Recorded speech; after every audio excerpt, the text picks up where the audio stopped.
Hello, friend, and welcome to the Daily Treasure Podcast produced by Mark Inc. Ministries. These devotionals are written by Sharon Betters, and I'm your narrator, Roberta Dosa. This week, we have a guest writer, Sherry Kendrick. Today's devotional is called God's Steadfast Love, The Space Between, Reflections from 5 Years of Widowhood. Today's treasure is, Bless the Lord, O my soul, and all that is within me, bless his holy name. Bless the Lord, O my soul, and forget not all his benefits, who forgives your iniquity, who heals all your diseases, who redeems your life from the pit, who crowns you with steadfast love and mercy, who satisfies you with good, so that your youth is renewed like the eagles. The Lord is merciful and gracious, slow to anger, and abounding in steadfast love. For as high as the heavens are above the earth, so great is his steadfast love towards those who fear him.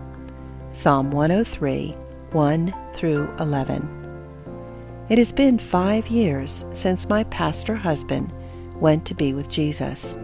It has been a season of reflection for me as I reached this milestone.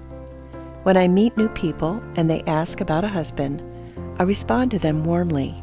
Mike's in heaven, and I am not.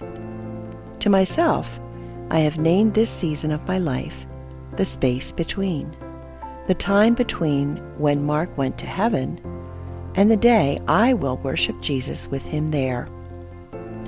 In this space between, I have continued to learn about God's steadfast love for me. He really does love and care for the widow. As time has progressed, my grieving has gone through various stages. In the beginning, my grief spilled over into everything I did and everyone I met. My heart hurt, and my tears flowed freely. God's steadfast love met me there and held me firm. He was not surprised by my anguish, nor did he tire of me coming to him repeatedly. Over time, the grief became more personal, more intimate, and quieter. God's steadfast love continued to hold me. Where others simply could not understand, my lament before my Heavenly Father was met with comfort and compassion. Recently, the grief has become warmer, less painful, and the memories sweet. God's steadfast love has gently brought me to this place. When I think about how I have known and experienced God's steadfast love, the answer comes quickly. It is in worship. My pastor calls it worship in the sanctuary, in the living room, and in the closet. Worship in the sanctuary is corporate worship with my church family, where every week we listen and respond in praise and prayer and in the hearing of the preached word.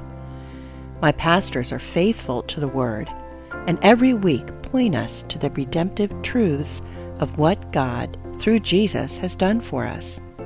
When I see what Jesus has done for me, I understand a bit more about his steadfast love for me. There is also worship in the living room, which used to be the time Mike and I spent in the Word together. Now I find others in a Bible study or small group setting that pour over his Word with me. Worship in the closet is my personal time, and it is here through the reading of his Word, devotionals, and even a podcast that I am encouraged in all the ways he shows his love to me. Dear sister, do not neglect the means God has given you to know his great love. He will meet you in his word. In this space between, it has become a treasure hunt for me as I look each day for ways that I see his love toward me. In this past year, I had made the decision that I wanted something to commemorate the milestone of our 40th anniversary, as well as acknowledge the 5th anniversary of Mike's death. I looked for an eternity ring, but could not find what I really wanted.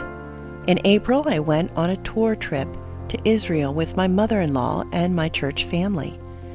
In Israel with Mike's mom, I found a ring that is a unique variation of an eternity ring. I see even these types of little connections as evidence of God's steadfast love for me in knowing my heart and meeting me in ways that comfort me. In the Jesus Storybook Bible, there is a recurring phrase, God's love never stopping, never giving up, unbreakable, and always forever love. The ring is my way of reminding myself that Mike and I loved each other deeply, and one day we will worship the one who loves us with an always forever love. Together. Think about it. Where do you see and experience God's steadfast love? Should you start to search for this treasure of His steadfast love? Heavenly Father, thank you that your steadfast love never fails, never ceases. Thank you for being with me in my darkest moment of grief and comforting me. Thank you for showing me every day in some way that your love for me is real. Help me to recognize your love even in my grief. Friends, I'm Sharon Betters, and it's always a joy to welcome you to our Daily Treasure podcast, and in particular our What She Said series, as you are blessed and encouraged by writers like Sherry Kendrick. I want to remind you today to be an encourager, be an intentional encourager. Sherry and I met so many years ago, and I had just written my book, Treasures of Encouragement, and in fact was speaking at her church for a women's event. And God used that to just bind our hearts together, and our friendship has been such a gift over the years. But she has taught me about encouragement, and so many others have taught me what it means to be a biblical encouragement. And if you're uncomfortable, if you hear be an encourager and you think, well, that's not my skill set, I don't know how to do it, I want to encourage you to get a copy of my book, Treasures of Encouragement. And there you're going to learn not only what biblical encouragement is, but loads and loads of practical ways that you can offer to others the help and hope of Jesus. Just go to treasuresoфencouragement.org. That's treasuresoфencouragement.org, where you are going to learn more about the book. You're going to find lots of free resources to complement your study of biblical encouragement and information about the Leader's Guide.